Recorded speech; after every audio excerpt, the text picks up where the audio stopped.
आज हम पढ़ेंगे टाइप ऑफ आरएनए।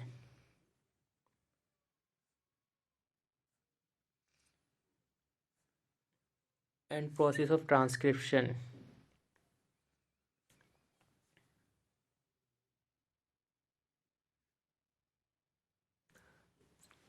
देखो, अगर हम बैक्टीरिया की बात करें तो 3 मेजर टाइप के आरएनए होते हैं बैक्टीरिया के अंदर।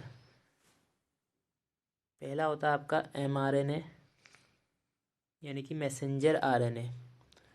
दूसरा है आपका टीआरएनए, ट्रांसफ़र आरएनए। और थर्ड है आपका आरआरएनए, राइबोसोमल आरएनए। ये बैक्टीरिया के अंदर 3 आरएनए होते हैं।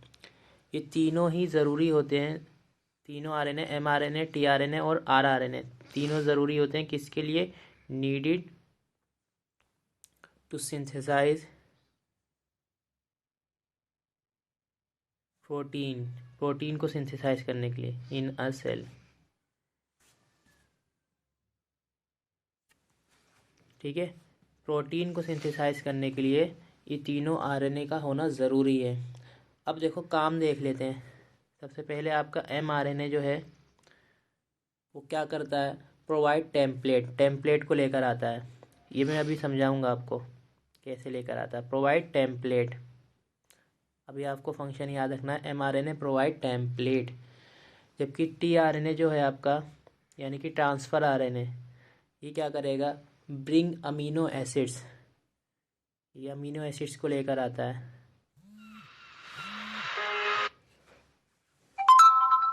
ब्रिंग अमीनो एसिड, टीआरएनए का काम है अमीनो एसिड को लेकर आएगा। इसके अलावा जेनेटिक कोड को भी रीड यही करता है, एंड रीड जेनेटिक कोड।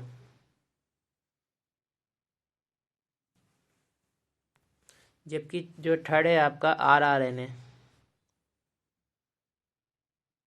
इसका काम होता है, ये बहुत इम्पोर्टेंट फंक्शन प्ले करता है, मतलब स्ट्रक्चरल और कैटालाइटिक रोल प्ले करता है। Structural and catalytic role RNA, कौन सा आरएनए? आरआरएनए प्ले करता है। ये चीज़ याद रखनी है आपको। ड्यूरिंग ट्रांसलेशन, ट्रांसलेशन के दौरान जो कैटेलिस्ट होता है या स्ट्रक्चरल रोल जो प्रोवाइड करेगा वो आरआरएनए करेगा आपका।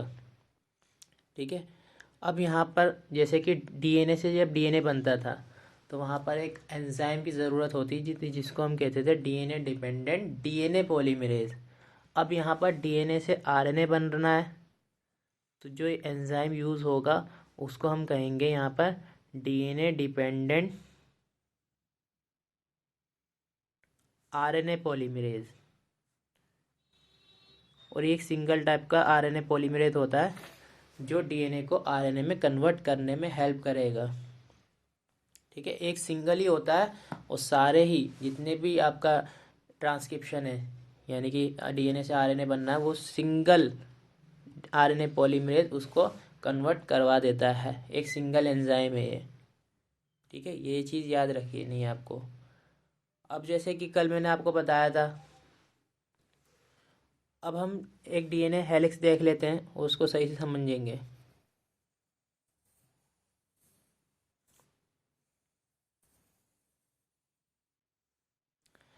अब क्या होगा आपका, जहाँ से ट्रांसक्रिप्शन स्टार्ट होना है उसको हम कहेंगे प्रोमोटर रीजन। क्या कहेंगे? Promoter region.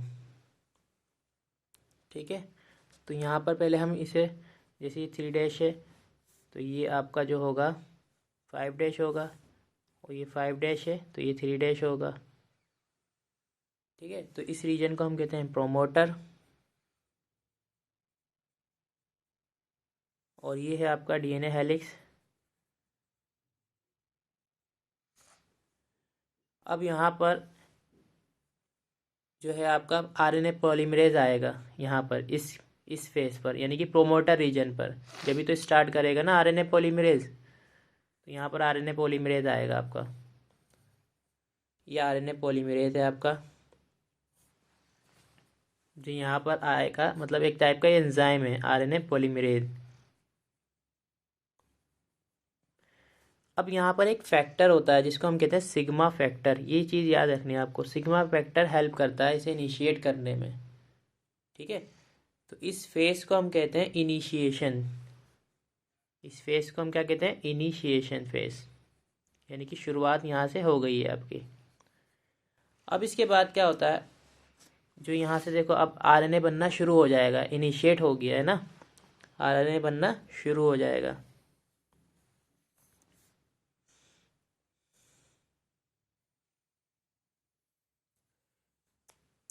अब आपका जो है ये दूसरा फेज जो है इसे हम कहते हैं इलोंगेशन फेज। इसमें क्या होता है, वही जो आपका आरएनए पॉलीमरेज है आगे बढ़ गया है। पहले यहाँ से स्टार्ट करा था ना आपने, अब आरएनए पॉलीमरेज आपका आगे बढ़ चुका है और यहाँ से आरएनए भी बनना शुरू हो गया और आरएनए बन के बाहर भी निकल रहा है। ये आपका आरएनए स्ट्रैंड है, ये जो दिखाया है मैंने। ठीक है, और यहाँ पर अभी वही सिग्मा फैक्टर ही है। ठीक है, अच्छा, इस रीजन को तो हम प्रोमोटर कहते हैं और इस रीजन को हम टर्मिनेटर कहते हैं।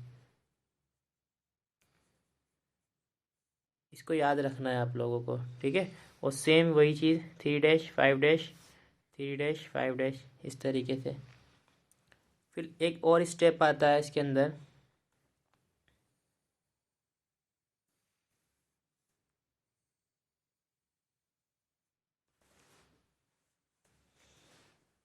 अब यहाँ पर वही 3 dash 5 dash 3 dash 5 dash. Initiation में शुरुआत हुई थी, एलोंगेशन में इसके इलोंगेशन होता है, आरएनए मतलब इलोंगेट हो रहा है, और फिर इसके बाद लास्ट स्टेप जिसे हम कहते हैं टर्मिनेशन। ये एक लास्ट स्टेप है जिसके अंदर एंड हो जाता है, फाइनल एंड प्रोडक्ट, यानी कि आपका आरएनए स्ट्रैंड निकल गया यहाँ से। और कल मैंने आपको बताया था कि एक सिंगल आरएनए बनता है, डबल स्ट्रैंड नहीं बनता है, उसका रीज़न भी बताया था। ठीक है, ये वही है आपका आरएनए पॉलीमरेज, ये भी अब बाहर निकल जाएगा। आरएनए पॉलीमरेज अब बाहर निकल गया इसके डीएनए से। और अब जो ये यहाँ पर इसको टर्मिनेट करने में हेल्प करता है, इसको हम कहते हैं रो फैक्टर। रो फैक्टर, ये चीज़ याद रखनी है आपको। तो ये फेजेस याद रखने, इनिशिएशन, एलोंगेशन एंड टर्मिनेशन। ये तीनों फेज याद रखने, नीट में भी क्वेश्चन आया था, ये तीनों स्टेप्स पूछे थे बस।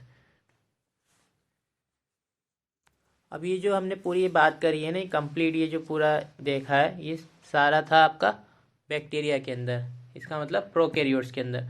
अब इसके नेक्स्ट स्टेप में हम देखेंगे यूकैरियोट्स का। तो पढ़ा है, अब हम पढ़ेंगे यूकैरियोट्स में। ठीक है, यूकैरियोट्स के अंदर दो एडिशनल कॉम्प्लेक्सिटीज़ आ जाती हैं बस। ठीक है, दिया एटलीस्ट 3 आरएनए पॉलीमरेज। यहाँ पर कितने होते हैं? 3 आरएनए पॉलीमरेज होते हैं, जबकि प्रोकैरियोट्स में कितने थे आपके? 1 सिंगल पॉलीमरेज था आपका। अब हम यूकैरियोट्स में देखते हैं। यूकैरियोट्स के अंदर 3 आरएनए पॉलीमरेज होता है, जबकि प्रोकैरियोट्स में एक सिंगल आरएनए पॉलीमरेज ही सारे रिएक्शन को, पूरा ट्रांसक्रिप्शन को कंप्लीट करा देता था। यहाँ पर 3 आरएनए पॉलीमरेज की ज़रूरत होती है, एक चीज़ ये याद रखनी है। ठीक है, और ये कहाँ पर होता है आपका? इन न्यूक्लियस, न्यूक्लियस के अंदर। ठीक है, इसके अलावा क्लियर कट डिवीजन होता है, क्योंकि जाहिर सी बात है यूकैरियोट्स के अंदर आपकी जो मेम्ब्रेन होती है, ठीक है, न्यूक्लियर मेम्ब्रेन और सेल, वो पूरे से क्या होते हैं? सेपरेट होते हैं। ठीक है, अब यहाँ पर आप देखेंगे, देखो अब आप 3 आरएनए पॉलीमरेज है ना, तो सबसे पहले आएगा आपका RNA polymerase first, RNA polymerase first. ठीक है, ये किसको ट्रांसक्राइब करता है, मतलब किसको ट्रांसक्राइब करेगा? ये आरएनए को करेगा। ठीक है, यानी कि राइबोसोमल आरएनए को। और वो कैसे होते हैं आपके? कौन कौन से होते हैं? 28S, 18S, 5.8S। ठीक है, ये एस क्या है? स्यूडबर्ग्स यूनिट होती है, मतलब एक देखिए कि इनकी यूनिट है, आरएनए की यूनिट। ठीक है, इसके बाद आता है आपका RNA second, RNA polymerase second. ये किसको ट्रांसक्राइब करता है? ये mRNA के प्रीकर्सर को ट्रांसक्राइब करता है। Transcribe precursor of mRNA, precursor of mRNA, जिसको हम कहते हैं हेट्रोजीनियस न्यूक्लियर आरएनए। फिर से बता देता हूँ मैं, जो आपका आरएनए पॉलीमरेज सेकंड है वो किसको ट्रांसक्राइब करेगा? mRNA के प्रीकर्सर को, हेट्रोन्यूक्लियर आरएनए। ठीक है। इसके बाद है आपका आरएनए पॉलीमरेज थर्ड। ठीक है। ये किसको करता है? आपका आरएनए पॉलीमरेज थर्ड ये ट्रांसक्रिप्शन करता है टीआरएनए का, यानी कि आरएनए पॉलीमरेज थर्ड से टीआरएनए बनेगा। ठीक है। इसके अलावा क्या बनेगा? 5S RNA. ठीक है, यानी कि सोल्यूबल राइबो न्यूक्लिक आरएनए। इसके बाद एक और होता है SNRNA, जिसको हम कहते हैं स्मॉल न्यूक्लियर आरएनए। ठीक है। तो एक कॉम्प्लेक्सिटीज़ तो ये थी जो प्रोकैरियोट्स के अंदर हमने नहीं देखी थी। एक और कॉम्प्लेक्सिटीज़ होती है कि सेकंड इसमें ये है कि जो आपका ट्रांसक्रिप्ट होता है ना, मतलब डीएनए से जो आरएनए बनता है उसके अंदर दोनों होते हैं, एक्सॉन भी और इंट्रॉन भी। ठीक है। तो पहली कॉम्प्लेक्सिटी तो ये थी आपकी, आरएनए यहाँ पर 3 टाइप के होते हैं। और दूसरी कॉम्प्लेक्सिटी ये है यहाँ पर कि यहाँ पर दोनों प्रेजेंट होते हैं आपके, एक्सॉन भी और इंट्रॉन भी।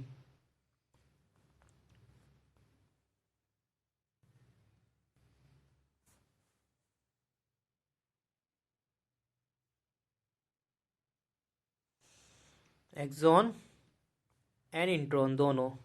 और हमें पता है कि इंट्रॉन जो होता है आपका वो नॉन फंक्शनल होता है, इसकी कोई ज़रूरत नहीं होती है,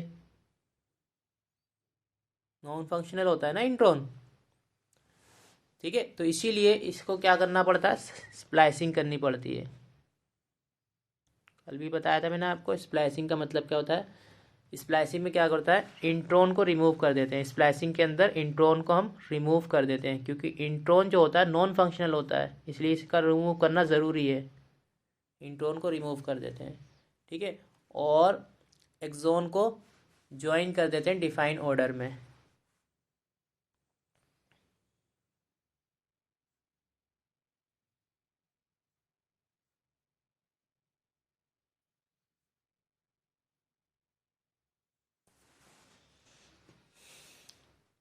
क्लियर। इसके अलावा देखो HNRNA जो हमने यहाँ पर पढ़ा, HNRNA यानी कि आरएनए पॉलीमरेज थर्ड सेकंड वाला जो है, अंडरगो एडिशनल प्रोसेसिंग क्या करता है? कैपिंग और टेलिंग, दो चीज़ें हैं यहाँ पर जो कौन प्रोवाइड करता है? HNRNA यानी कि आरएनए पॉलीमरेज सेकंड क्या क्या करता है? कैपिंग करता है। ये सारी चीज़ें इंपॉर्टेंट हैं एग्जाम के लिए। कैपिंग करता है। ठीक है। इसमें क्या होता है? कैपिंग के अंदर अनयूजुअल न्यूक्लियोटाइड जिसका नाम होता है आपका methyl guanosine triphosphate, methyl guanosine triphosphate, ये चीज़ ऐड होती है यहाँ पर कैपिंग में। ठीक है। कहाँ पर ऐड होती है? 5' पर, ये याद रखना, 5' एंड ऑफ HNRNA। अभी मैं फिगर से दिखाता हूँ इसको। इसके अलावा एक होता है प्रोसेस टेलिंग। इसमें क्या होता है? एडिनाइलेट रेसिड्यू रहता है इसमें, एडिनाइलेट रेसिड्यू कितने? 200 से 300 लेकर। ये एडिनाइड वही है जो एडिनिन हमने पढ़ा था, 200 से 300 तक। ये टेल पर आ जाता है। कहाँ पर? 3' एंड पर, ये याद रखना है। ये जो टेलिंग होती है ये कहाँ पर होती है? 3' एंड। अभी फिगर से दिखा रहा हूँ मैं, आपको समझ में आ जाएगा। और ये जो चीज़ होती है ना, ये टेम्पलेट इंडिपेंडेंट मैनर होती है, ये याद रखना आप। और ये क्वेश्चन बहुत इंपॉर्टेंट है, आपका एग्ज़ाम में डीप क्वेश्चन में आ सकता है, टेम्पलेट इंडिपेंडेंट मैनर में।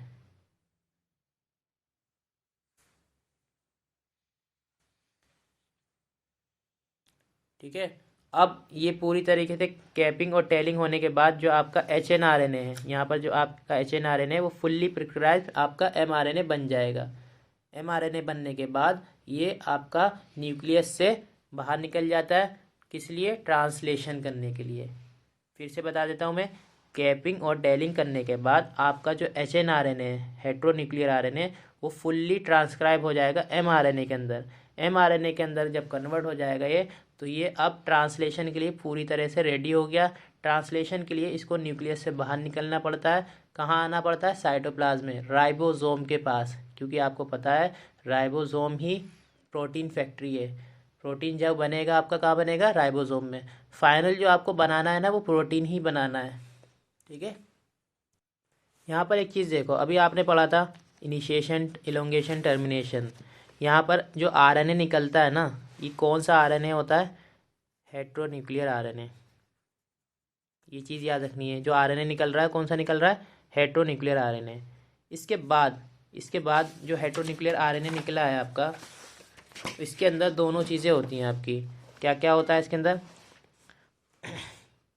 आपका इसमें ये एक्सोन भी होता है, येलो वाला, और इंट्रोन, रेड वाला, ये इंट्रोन है, ये एक्सोन है। ठीक है। और आपको पता है सिर्फ एक्सोन की ज़रूरत होती है, इंट्रोन आपका नॉन फंक्शनल होता है, इसको रिमूव करना ज़रूरी है। ठीक है। तो यहाँ से देखो आपका यहाँ पर देखो आप, इंट्रोन रिमूव हो रहा है, तैयार हो गया रिमूव होने के लिए। इंट्रोन रिमूव हो चुका, सिर्फ और सिर्फ आपके पास क्या बचा है? एक्सोन बचा है। ठीक है। इस प्रोसेस को हम कहते हैं आरएनए स्प्लाइसिंग। इसके अलावा एक और कॉम्प्लेक्सिटीज़ आपको बताई थी मैंने। 5' एंड पर क्या होता है? कैपिंग होती है। कैपिंग के अंदर क्या करते हैं आप? मिथाइल ग्वानोसिन ट्राइफॉस्फेट ऐड करते हैं। ठीक है, 5' एंड पर। इसके अलावा आप 3' एंड पर क्या ऐड करते हैं? पॉली एडाइनेलिक, यानी कि एडिनिन, 200 से 300 मॉलिक्यूल तक। ठीक है। तो ये करने के बाद आपका जो HNRNA है वो कन्वर्ट हो जाता है मैसेंजर RNA में। ये है इंपॉर्टेंट चीज़ जो आपको मैं समझाना चाह रहा था। ये HNRNA अब कन्वर्ट हो गया mRNA। अब ये जो mRNA है ये न्यूक्लियस से कहाँ ट्रांसपोर्ट हो जाएगा? From nucleus to cell. Cell में भी कहाँ पर? राइबोसोम में। क्यों राइबोसोम के पास ही क्यों गया? क्योंकि आपको पता है राइबोसोम ही आपकी प्रोटीन फैक्ट्री है, जहाँ पर आपका प्रोटीन बनेगा। ये क्लियर चीज़ हो गई। अब आपने देख लिया कि आरएनए बन चुका है आपका। और आरएनए के ऊपर देखो क्या क्या कोड्स होते हैं, आपको पता है AUG होगा, मतलब इसी तरीके से तो होगा, एडेनिन, यूरेसिल, ग्वानिन। ठीक है। फिर UGA, ठीक है, GGU। इस तरीके से आपका जो आरएनए होता है इस तरीके से तो होगा आपका, मतलब इसके ऊपर कोड होंगे, क्योंकि यहाँ पर एडेनिन होगा, यूरेसिल होगा, ग्वानिन होगा, यूरेसिल होगा, कुछ भी हो सकता है। मैं तो एक एग्जांपल दे रहा हूँ। जैसे यहाँ पर आपका ये हो सकता है U, फिर A, फिर G। ठीक है। तो इस तरीके से अब ये 3 के पेयर बनते हैं, जिसको हम कहते हैं कोडोन। इनको क्या कहते हैं हम? कोडोन। ये याद रखना आप। अब यही कोडोन आपका किसके लिए कोड करता है? अमीनो एसिड्स के लिए। अमीनो एसिड्स के लिए। जैसे मैं आपको बताऊं कि जैसे ये AUG है, तो AUG जो कोड करता है वो आपका मिथियोनिन, एक अमीनो एसिड है, मिथियोनिन के लिए कोड करता है। ठीक है। तो AUG कोड फॉर मिथियोनिन, ये याद रखना। AUG code for methionine. इसके बाद है आपका AUG का एक और काम है, इसको स्टार्टिंग कोडॉन भी कहते हैं, क्योंकि अगर आपका प्रोटीन बनाना है तो सबसे पहले AUG का होना ज़रूरी है, स्टार्ट यही करेगा, मतलब मिथियोनिन ऐड होगा सबसे पहले, तो इसे स्टार्टिंग कोडॉन भी कहते हैं। ठीक है। इसके अलावा देखो टोटल आपके ना अगर देखें हम तो 64 कोडॉन होते हैं। कितने होते हैं टोटल? कितने कोडॉन होते हैं? 64 कोडॉन।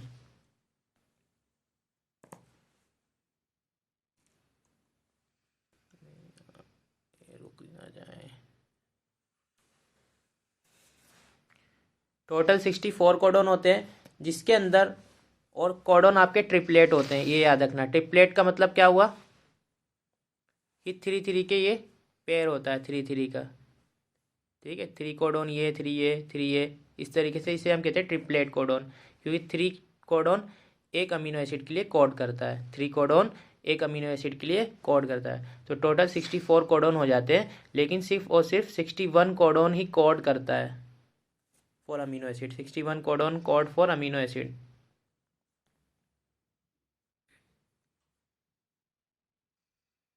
जबकि इसमें कितने बचे अभी? 3 कोडोन।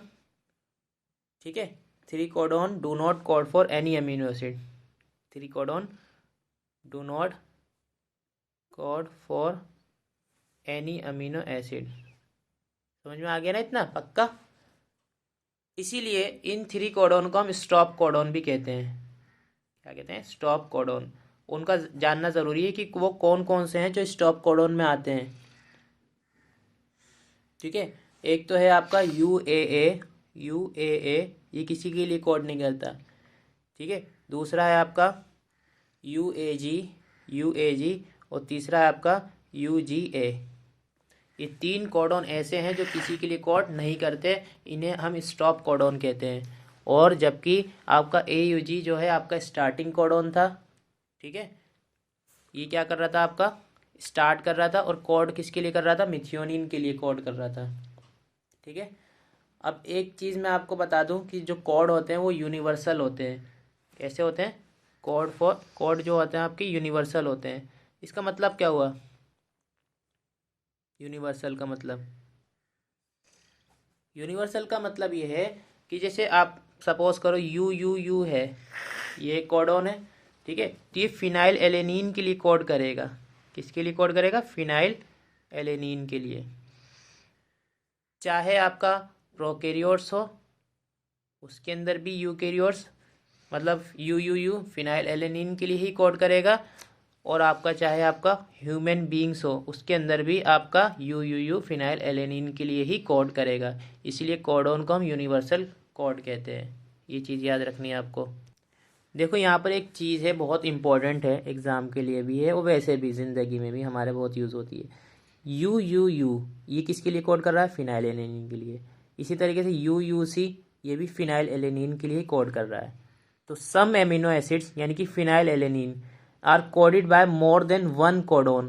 ठीक है, जैसे ये एक अमीनो एसिड था फिनाइल एलेनिन, ये एक से ज़्यादा कोडोन से कोड हो रहा है। इसीलिए कोड को हम कहते हैं डीजेनरेट। क्या कहते हैं? डीजेनरेट।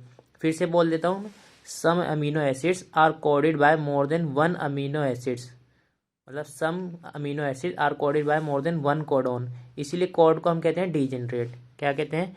डीजेनरेट। ये चीज़ याद रखनी है आपको। ठीक है, अब हम पढ़ेंगे म्यूटेशन। म्यूटेशन का मतलब क्या होता है? चेंज हो जाना या फिर कोई अल्ट्रेशन हो जाना। ठीक है, जैसे रिजल्ट इन लॉस या फिर गेन ऑफ जीन, तो उसकी वजह से फंक्शन भी चेंज हो जाता है। म्यूटेशन में क्या होता है? या तो कोई लॉस हो जाए या गेन हो जाए। ठीक है, किसका लॉस या किसका गेन? जीन का। तो जिसकी वजह से उसका फंक्शन भी चेंज हो जाता है। ठीक है, और अगर किसी एक पॉइंट पर होता है म्यूटेशन, किसी एक पॉइंट पर, तो उसे हम कहते हैं पॉइंट म्यूटेशन। इसका जो बेस्ट एग्जाम्पल होता है वो है आपका सिकल सेल एनीमिया। एग्जाम्पल है इसका बहुत पॉइंट म्यूटेशन का, sickle cell anaemia.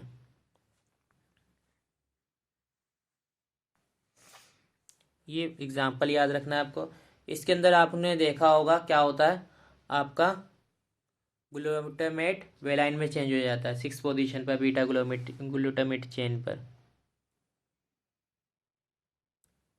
Glutamate change हो जाता है। किसके अंदर? वेलाइन में। और ये होता है आपका बीटा ग्लोबिन चेन में एट 6 पोजीशन। ये मैं आपको 5th चैप्टर की बता रहा हूँ, ये 6th चैप्टर में नहीं, 5th में है। एट 6 पोजीशन, तो जिसकी वजह से आरबीसी की शेप चेंज हो जाती है। RBC will become now biconcave से, मतलब नॉर्मल जो आरबीसी की शेप होती है बाइकॉनकेव होती है। ठीक है, तो बाइकॉनकेव से इसकी शेप चेंज हो जाती है सिकल लाइक। सिकल तो देखा होगा ना आपने, जिससे इस तरह का होता है सिकल, इस तरीके का सिकल होता है। हंसिया भी कहते हैं इसे हिंदी में। तो इसकी वजह से मतलब आरबीसी जो है ना आपका ऑक्सीजन को कैरी सही से नहीं कर पाता है सिकल सेल एनीमिया के अंदर। तो ब्लड की कमी भी हो जाती है इसके अंदर। ठीक है, तो ये चीज़ याद रखना आप। अब यहाँ पर एक चीज़ देखो आप, ये एक स्टेटमेंट लिखिए, राम हैज़ रेड कैप। अब यहाँ पर क्या करा आपने, एक वर्ड इंसर्ट करा आर से पहले बी, ठीक है, और फिर दो वर्ड इंसर्ट करे आई। तो इसकी वजह से देखो पूरा ही चेंज हो गया ना, पूरा ख़राब हो गया जहाँ पर इंसर्ट करा था। फिर आपने जब 3 लेटर इंसर्ट कर दिए तो एक स्टेटमेंट क्लियर हो गई, मतलब Ram has big red cap. ये तो हो गया आपका इंसर्शन करने पर। सिमिलरली आप डिलीट करने पर भी देख सकते हैं, राम हैज़, देखो यहाँ पर क्या होगा, आपने ये जैसे आर ये था ना आपका, आर यहाँ से डिलीट कर दिया तो ई डी सी फिर उसके बाद ए पी बचेगा। फिर आपने ई बी डिलीट कर दिया तो क्या बचेगा, डी सी ए फिर पी बचेगा। फिर आपने क्या करा, ये वाला डी बी एड डिलीट कर दिया तो क्या बचेगा, सिर्फ कैप। तो आप देखेंगे यहाँ पर, इसी को हम कहते हैं फ्रेम शिफ्ट म्यूटेशन। ये जो आपने करा है ना आपने, मतलब इसे हम कहते हैं फ्रेम शिफ्ट म्यूटेशन। यहाँ पर आप चीज़ एक देखेंगे कि जब आप 3 लेटर को ऐड कर रहे हैं या 3 लेटर को डिलीट कर रहे हैं, तभी जाकर आपकी कंप्लीट स्टेटमेंट बन पा रही है। तो फ्रेम शिफ्ट म्यूटेशन में यही होता है आपका, ये चीज़ याद रखनी है आपको। अब इसके बाद बसता है आपका टीआरएनए। ठीक है, टीआरएनए को अब एडेप्टर मॉलिक्यूल भी कहते हैं। ठीक है, ये चीज़ याद रखना, टीआरएनए को एडेप्टर मॉलिक्यूल कहते हैं। यहाँ पर एक चीज़ याद रखना, टीआरएनए के पास एक एंटीकोडॉन लूप होता है। क्या होता है, एंटीकोडॉन लूप। ठीक है, अब मैं आपको जो समझाना चाह रहा था शुरुआत में कि जो आपका एमआरएनए होता है ना, वो क्या करता है, ये एमआरएनए की चेन है आपकी। एमआरएनए आपका एक टेम्पलेट प्रोवाइड करता है, जो मैंने सबसे शुरुआत में लिखाया था, एमआरएनए प्रोवाइड टेम्पलेट। ठीक है, तो यहाँ पर देखो AGU, ठीक है, ये कोडोन हो गया एमआरएनए का। अब जो टीआरएनए है वो एंटी कोडोन ए के अपोजिट में क्या लेकर आएगा, यू, जी के अपोजिट में सी, यू के अपोजिट में ए। तो ये एंटी कोडोन हो गया एमआरएनए के अपोजिट में। अब इसके बेसिस पर टीआरएनए ना यहाँ पर, ठीक है, इसीलिए हम इसे एडेप्टर भी कहते हैं, क्योंकि टीआरएनए क्या लेकर आता है, अमीनो एसिड्स को, ब्रिंग अमीनो एसिड। अभी हमने पढ़ा था tRNA bring amino acid. Similarly एक और टीआरएनए है आपका, यहाँ पर ये देखो, ये जैसे ये आपका एमआरएनए था UAC, तो यू के अपोजिट में क्या आएगा, ए के अपोजिट में यू और सी के अपोजिट में जी। तो इसके लिए देखो ये आ जाएगा आपका टायरोसिन, ये एक एंजाइम को कोड, मतलब इसको कोड करता है। ठीक है, तो इस तरीके से बहुत सारे आपके टीआरएनए आएंगे, वो मतलब एंटी कोडोन के हिसाब से, और फिर वो अपने अपने अमीनो एसिड को यहाँ पर लाते रहेंगे।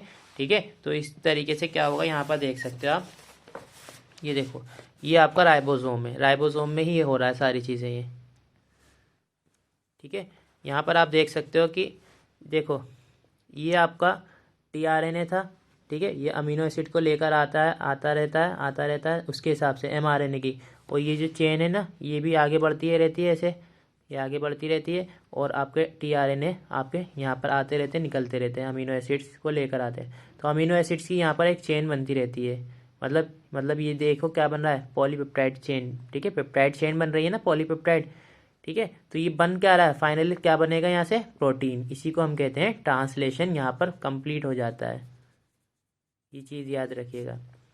ठीक है, तो ये ट्रांसलेशन पढ़ रहे थे हम। ट्रांसलेशन जो होता है वो राइबोसोम के अंदर होता है, टीआरएनए हेल्प करता है एमआरएनए के हिसाब से। जो भी आपकी एमआरएनए की कोडिंग सीक्वेंस है, उसी के कोडिंग सीक्वेंस के हिसाब से आपके टीआरएनए आते हैं और यहाँ पर अमीनो एसिड को जोड़ते हुए चले जाते हैं। मतलब टीआरएनए एक तरीके का कैरियर की तरह काम कर रहा है। किसको कैरी करता है, अमीनो एसिड को कैरी कर रहा है, बस ये चीज़ याद रखना आप। अमीनो एसिड को कैरी कर रहा है, यहाँ पर छोड़ देता है। अभी देखो ये फ्री हो गया, फिर से ये दोबारा से इधर आ जाएगा, यहाँ पर अमीनो एसिड लेकर आ जाएगा कहीं से उठा के। ठीक है, अमीनो एसिड लेकर आ जाएगा, फिर से इसे जोड़ता रहेगा उठा के। तो इस तरीके के आपके एक मतलब यहाँ से एक प्रोटीन की यानी कि पॉलीपेप्टाइड चेन निकल जाती है आपकी, मतलब प्रोटीन जो बनाना था आपको।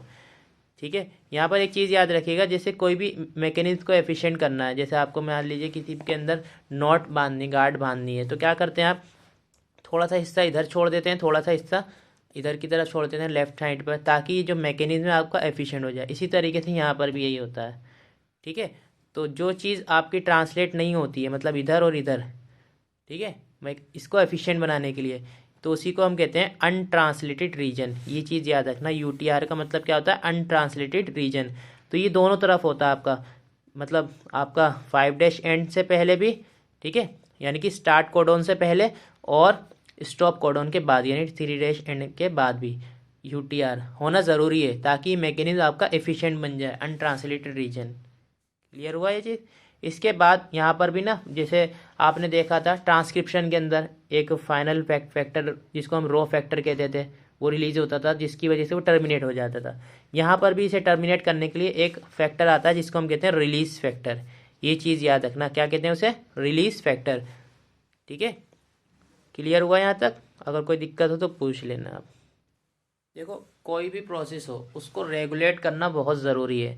जैसे आप खाना बनाते हैं तो आपने देखा होगा कि बहुत सारा खाना है, जैसे मतलब राइस अगर पका रहे हैं आप, है ना, एक सिंपल है राइस पकाना, तो लेकिन एक उसे कांस्टेंट हीट पर आप नहीं पका सकते।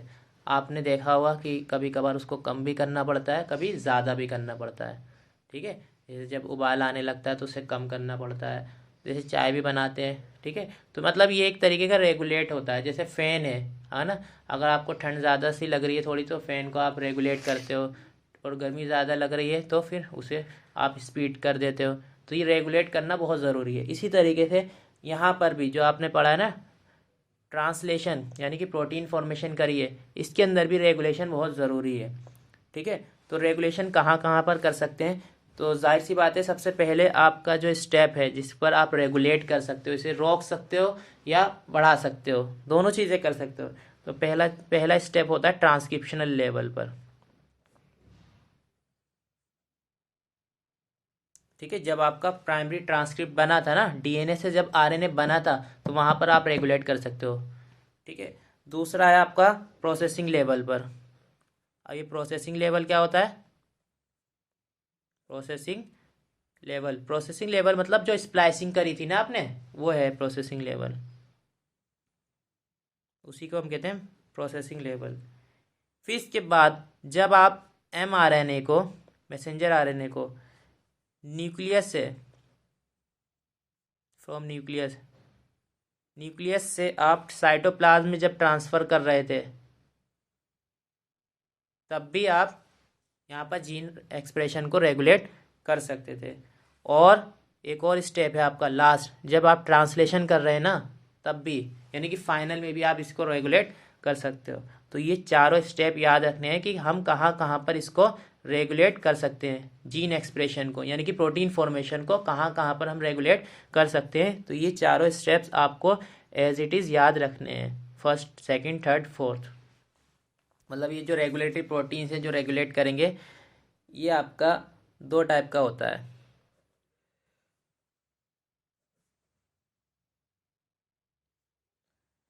ठीक है, कि एक तो होता है आपका पॉजिटिवली, जिसको हम एक्टिवेटर कहते हैं, पॉजिटिवली को एक्टिवेटर कहते हैं, जो एक्टिवेट करता है। दूसरा होता है आपका नेगेटिवली, जिसको, जो रोकता है, उसको हम रिप्रेसर कहते हैं। दोनों चीज़ याद रखना, नेगेटिव को रिप्रेसर, पॉजिटिव को एक्टिवेटर। बस ये याद रखना है आपको। ठीक है, आपने प्रोमोटर रीजन जानते हैं, प्रोमोटर रीजन जहाँ पर ट्रांसक्रिप्शन स्टार्ट होता है। ठीक है, तो प्रोमोटर रीजन जान गए आप अच्छे से। बहुत कई टाइप के आपके ऑपरेटर होते हैं, मतलब जो ऑपरेट कर सकते हैं, मतलब अलग अलग ऑर्गेनिज्म के अंदर अलग अलग होते हैं। हमें जो पढ़ना है, हमारे जो सिलेबस के अंदर है, वो है आपका लैक ऑपरोन, लैक ऑपरोन, ये हमारे सिलेबस में। इसके अलावा आपका ट्रिप ऑपरोन, एरा ऑपरोन, हिज ऑपरोन, वेल ऑपरोन, बहुत सारे ऑपरोन होते हैं, लेकिन हमें जो पढ़ना है सिर्फ और सिर्फ लैक ऑपरोन पढ़ना है। ठीक है, अब ये जो ये बताया था, ये किन्होंने बताया था आपका, इनका नाम था जैकब एंड मोनोड, ये याद रखना है, जैकब एंड मोनोड ने ये दिया था, जैकब एंड मोनोड ने। ठीक है, सबसे पहले इन्होंने ही इलूसिडेट मतलब समझाया था कि किस तरीके से रेगुलेट कर सकते हैं हम सिस्टम को। ठीक है। यहाँ पर एक लैक का मतलब क्या होता है? लैक का मतलब है लैक्टोज। लैक्ट का मतलब क्या है? लैक्टोज है यहाँ पर। क्या मतलब है? लैक्टोज। अब एक चीज़ बताइए, पॉलीसिस्टोनिक जीन बताया था मैंने। पॉलीसिस्टोनिक जीन्स आपका एमआरएनए किसके अंदर होता है? अब हम जो ये पढ़ रहे हैं ना रेगुलेशन, ये हम पढ़ रहे हैं प्रोकैरियोट्स के अंदर, तो जाहिर सी बात है प्रोकैरियोट्स के अंदर पॉलीसिस्टोनिक स्ट्रक्चरल जीन होता है। पॉलीसिस्टोनिक स्ट्रक्चरल जीन्स होते हैं। ठीक है। तो ये जो रेगुलेट होते हैं कॉमन प्रोमोटर और रेगुलेटरी जीन्स के साथ ये रेगुलेट होता है। तो ये यहाँ पर मैं लिख देता हूँ, regulated by common promoter and regulatory jeans.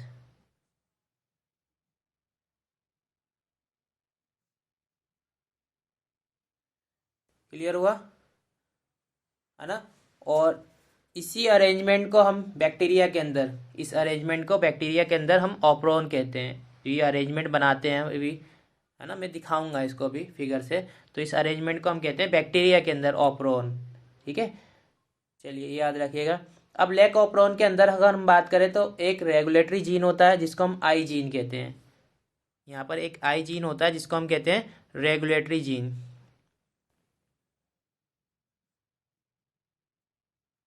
ठीक है। अब यहाँ पर आई का मतलब इंड्यूसर नहीं होता, इंड्यूसर नहीं होता। ठीक है। क्या होता है फिर? यहाँ पर आई का मतलब इनहिबिटर होता है। क्या होता है? इनहिबिटर। ये चीज़ याद रखना, इनहिबिट करता है, इंड्यूस नहीं करता। इंड्यूस जानते हैं ना, इंड्यूसिंग करंट पढ़ा था आपने। इंड्यूस नहीं करता, ये क्या करता है आपका? इनहिबिटर करता है, इनहिबिट करता है। इसके अलावा देखो, एक तो रेगुलेटरी जीन्स पढ़ लिया आपने, इसके अलावा 3 आपके स्ट्रक्चरल जीन होते हैं। कितने स्ट्रक्चरल? 3। जेड, वाई, ए, ये 3 आपके स्ट्रक्चरल जीन्स होते हैं।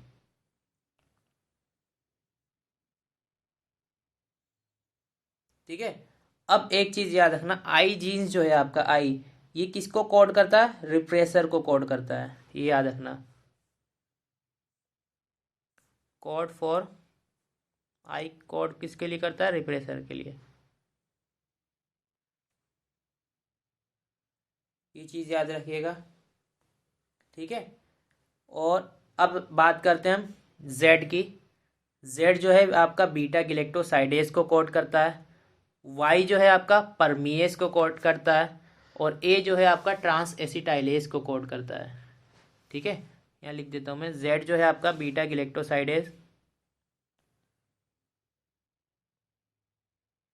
और वाई जो है आपका ये करता है परमीएस को कोड,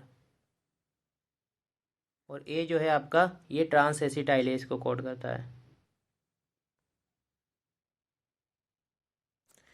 ये चीज़ याद रखनी है आपको। ठीक है। अब मैं आपको समझाता हूँ कि होता क्या है। देखो, अब यहाँ पर आपने देखा होगा बीटा गिलेक्टोसाइडेज जो जेड कोड करता है, बीटा गिलेक्टोसाइडेज। अब ये जाहिर सी बात है, ये एक एंजाइम है, इसके लिए कोई सबस्ट्रेट का होना ज़रूरी है। तो इसके लिए जो सबस्ट्रेट होता है वो यही होता है, लैक्टोज। बीटा गिलेक्टोसाइडेज के एंजाइम है, एंजाइम को जाहिर सी बात है किसी एक सबस्ट्रेट को ज़रूरत होती है, जब तो वो प्रोडक्ट में चेंज करेगा ना। ये इसके लिए सबस्ट्रेट है, अब ये प्रोडक्ट में चेंज होता है। कौन करेगा? बीटा गिलेक्टोसाइडेज करेगा। यही वजह है कि लैक्टोज को, क्योंकि ये एक तरीके का सबस्ट्रेट है, अगर ये प्रेजेंट होगा तो ये चीज़ होगी आगे, अगर ये प्रेजेंट नहीं होगा तो ये ख़त्म हो जाएगा, है ना। क्योंकि अगर ये सबस्ट्रेट ही नहीं होगा तो ये रिएक्शन क्या होगा? आगे बढ़ेगा ही नहीं। तो इसीलिए जो आपका लैक्टोज है ये एक तरीके का स्विच की तरह एक्ट करता है। स्विच ऑन और स्विच ऑफ करते हैं ना हम। इसका मतलब क्या है? अगर लैक्टोज प्रेजेंट है, अगर लैक्टोज प्रेजेंट है तो जाहिर सी बात है इसके लिए सबस्ट्रेट प्रेजेंट है, तो ये रिएक्शन आगे प्रोसीड होगा। और अगर मान लीजिए लैक्टोज अब्सेंट है, तो यानी कि इसके लिए कोई सबस्ट्रेट प्रेजेंट नहीं है, अब्सेंट है ना, नेगेटिव, तो ये यहाँ पर ये आगे प्रोसीड नहीं होगा। यही वजह है कि लैक्टोज को, क्योंकि ये स्विच ऑन ऑफ का रोल प्ले करता है, इसी वजह से हम इसे इंड्यूसर कहते हैं। क्या कहते हैं? इंड्यूसर। ये चीज़ याद रखना कि लैक्टोज को इंड्यूसर क्यों कहते हैं हम। अब यहाँ पर एक चीज़ देखो, अब यही है आपका लैकोप्रोन, ठीक है। यहाँ पर देखो आई जीन है, आई जीन मतलब आपका रेगुलेटरी जीन, ये हमेशा आपका रिप्रेसर एमआरएनए रिलीज करता रहता है हमेशा, ठीक है। देखो इस केस में भी यहाँ पर रिप्रेसर एमआरएनए हो रहा है और यहाँ पर भी आपका रिप्रेसर एमआरएनए रिलीज कर रहा है।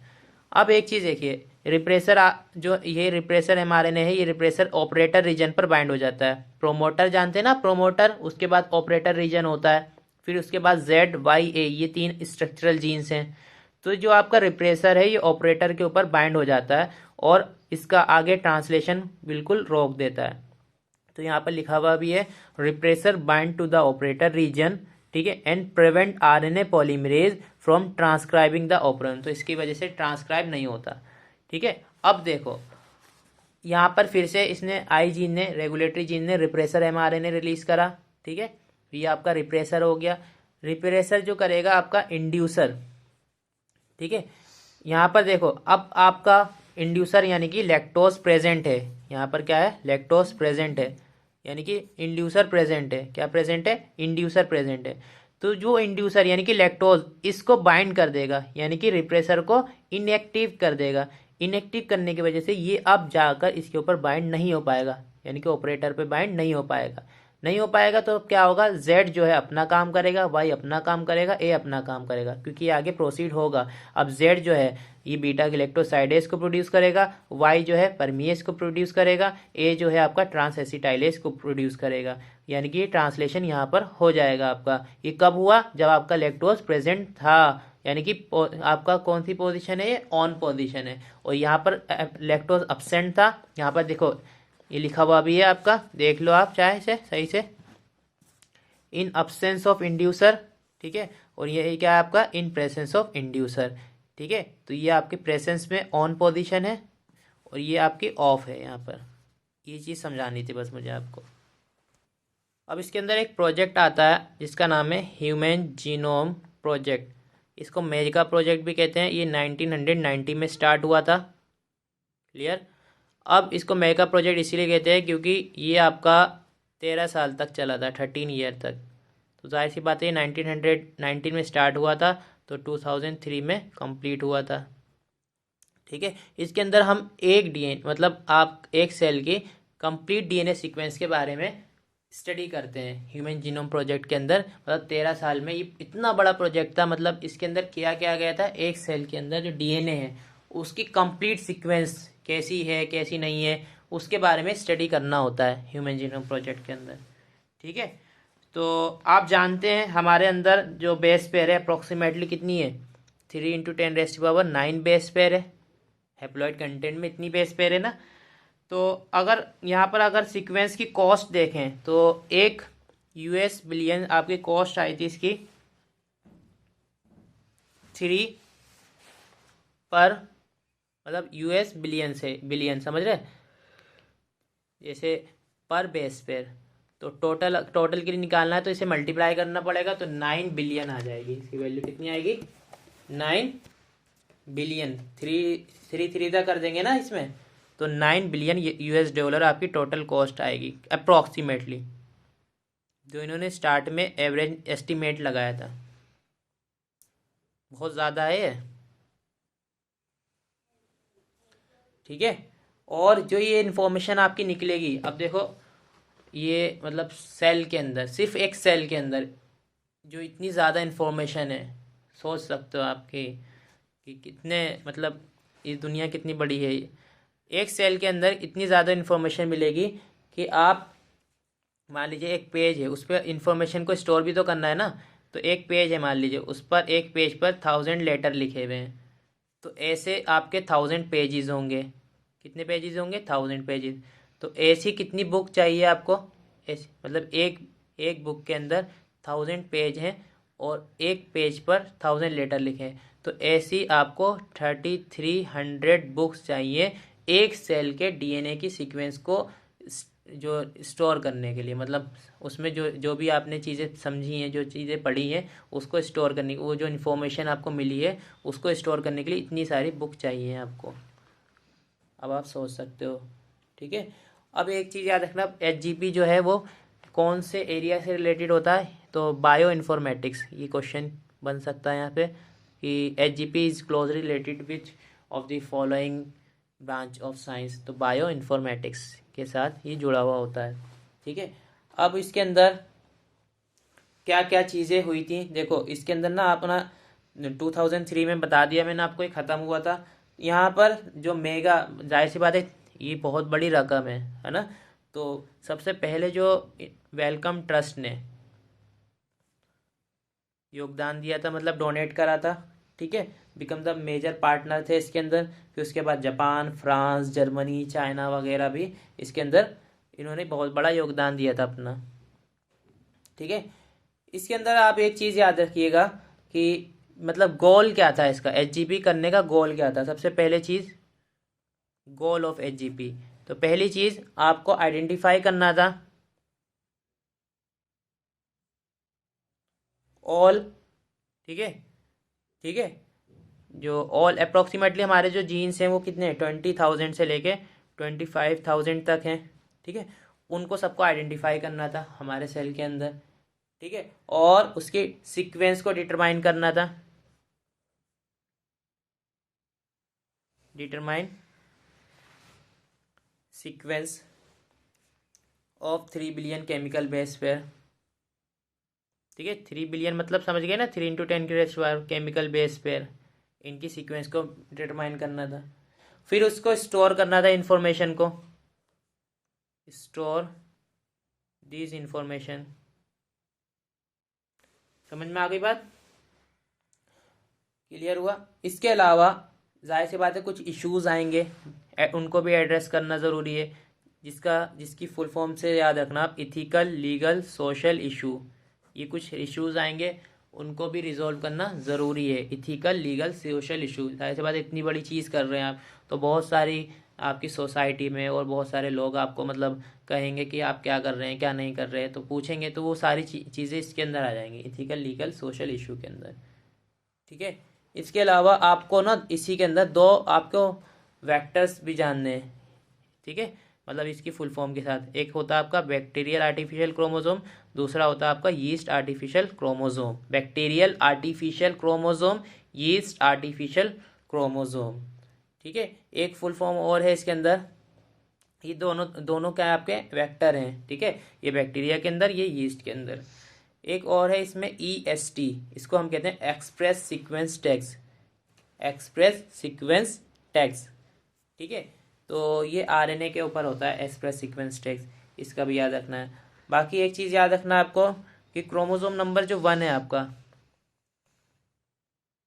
क्रोमोसोम नंबर 1, ठीक है, इसकी कंप्लीट सीक्वेंस जो हुई थी वो हुई थी मई 2006 के अंदर कंप्लीट हुआ था ये। ठीक है, और आप जानते हैं हमारे अंदर मतलब 24 है ना, अगर हम देखें 23 पेयर ऑफ क्रोमोसोम होता है। ठीक है, इसमें से 22 तो आपका क्या है, ऑटोसोम, और 1 पेयर जो है वो सेक्स क्रोमोसोम होता है, X और Y। ठीक है, ये याद रहेगा इतना, क्लियर हुआ ना। अब कुछ सेलाइन फीचर, जैसे आप यहाँ पर देखो, मैंने जो बता दिया आपको। अब यहाँ पर कुछ इम्पोर्टेंट चीज़ें हैं, जैसे हम अगर देखें तो एवरेज जीन के पास एवरेज, ठीक है, average gene consist of 3000 basis. अगर पूछ लिया जाए कि बताइए कितनी बेस होती है, बेस, बेस जानते हैं ना आप, एडेनिन ग्वानिन, वो बेस, तो एवरेज कितनी बेस पेयर होती है, मतलब 3000 बेस होती है आपकी एक एवरेज जीन पर। ठीक है, और ये जो साइज होता है ये वरी करता है, ये जो साइज होता है ये वरी करता है। जैसे हम देखें हमारे अंदर ह्यूमन लार्जेस्ट, जो लार्जेस्ट है आपका डिस्ट्रोफिन, लार्जेस्ट जीन जिसका नाम है आपका डिस्ट्रोफिन, मतलब उसके पास ना 2.4 मिलियन बेस हैं। समझ जाओ आप कितना बड़ा हो गए। ठीक है, ये याद रहेगा। अभी तक हमें सिर्फ 50% का फंक्शन पता चला है, और 50% का फंक्शन अभी नहीं पता चला, अननोन है। ठीक है, और जो आपको बताया था ना कॉड होते हैं, कॉड ह्यूमन जीनोम के अंदर, तो सिर्फ 2% ही कोड प्रोटीन के लिए कोड करते हैं, ये भी चीज़ याद रखना। <2% of genome code for protein, ये चीज़ याद रखिएगा आप। ठीक है, इसके में एक चीज़ याद रखना, जो क्रोमोसोम नंबर फर्स्ट है आपका, ठीक है, उसके पास सबसे ज़्यादा जीन्स होते हैं, हैज़ मोस्ट जीन्स। कितने जीन्स होते हैं? 2968 जीन्स होते हैं। जबकि क्रोमोसोम नंबर जो आपका वाई है, वाई जानते हैं ना आप, एक्स और वाई, वो वाई, उसके पास, आपके पास फीवेस सबसे कम होता है, इसके पास कितना होता है? 231। तो ये दोनों चीज़ें याद रखना, मोस्ट किस में है? 1 में, सबसे कम किस में है? वाई में होता है। ठीक है, अब देखो जो साइंटिस्ट थे ना, उन्होंने मतलब ऐसी 1.4 मिलियन लोकेशन ढूंढी है। कितनी? 1.4 मिलियन लोकेशन, जहां पर सिंगल बेस डिफरेंस देखा गया था। क्या देखा गया था? Single base difference. ऐसी मतलब 1.4 लोकेशन थी जहां पर सिंगल बेस डिफरेंस देखा गया था, उसी को हम कहते हैं स्निप्स, ऐसे बोलते हैं, single nucleotide polymorphism. Single nucleotide polymorphism, ये याद रखना आप, single nucleotide polymorphism.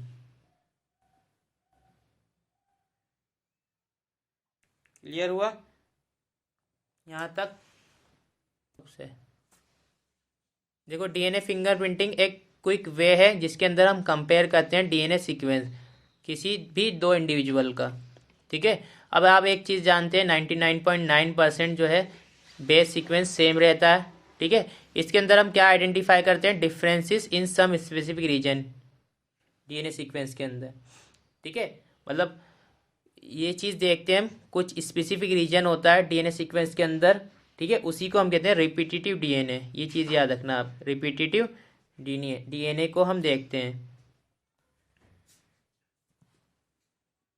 Repetitive DNA, ये है आपका इम्पोर्टेंट। मतलब इसके अंदर डीएनए फिंगरप्रिंटिंग के अंदर हम इन्वॉल्व, मतलब इसके अंदर आइडेंटिफाई करते हैं, क्या आइडेंटिफाई करते हैं? Differences in some specific region. DNA sequence के अंदर कुछ स्पेसिफिक रीजन में डिफरेंस देखते हैं, जैसे दो इंडिविजुअल है, ए और बी, तो इसके अंदर हम डिफरेंस देखेंगे। तो कौन सा डिफरेंस देखेंगे? रिपीटेटिव डीएनए के अंदर डिफरेंस देखते हैं।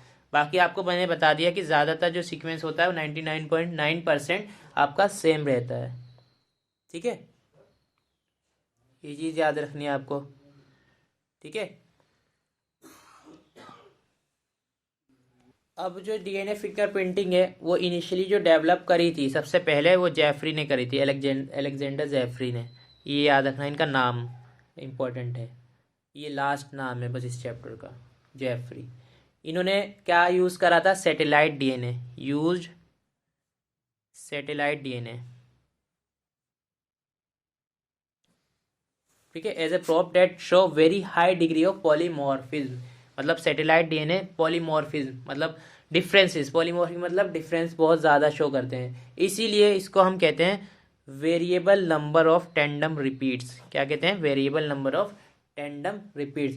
तो इसी टेक्निक को, मतलब ये पहले यूज़ होती थी, और इसको ना साउथ हाइब्रिडाइजेशन, साउथर्न हाइब्रिडाइजेशन के नाम से भी जानते हैं। ठीक है, साउथर्न हाइब्रिडाइजेशन भी है इसके अंदर, ये चीज़ याद रखनी है आपको। ये पूछ लिया जाता है एग्जाम में कि डीएनए फिंगरप्रिंटिंग में साउथर्न है या नॉर्थर्न हाइब्रिडाइजेशन, तो साउथर्न हाइब्रिडाइजेशन होता है।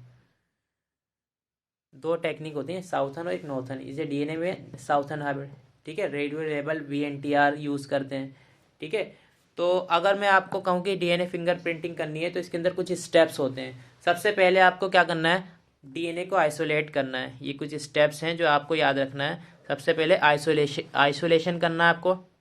जो भी आपको चीज़ मिली है, मान लीजिए आपको ब्लड मिला है क्राइम सीन से, या कुछ भी मिला है, या हेयर फॉलिकल्स मिले हैं, उसमें आप क्या करना है? सबसे पहले डीएनए को आइसोलेट करना है। ठीक है, आइसोलेट करने के बाद उसको डाइजेस्ट करना है रेस्ट्रिक्शन एंडोन्यूक्लियस के थ्रू, मतलब उसे ब्रेक करना है। ठीक है, डाइजेशन बाय रेस्ट्रिक्शन एंडोन्यूक्लियस के थ्रू इसको डाइजेस्ट करेंगे। फिर जब आप ये छोटे छोटे पार्ट हो जाएंगे, इसको फिर क्या थर्ड स्टेप है आपका, फ्रेगमेंट्स को सेपरेट करेंगे। ठीक है, separation of fragments by electrophoresis,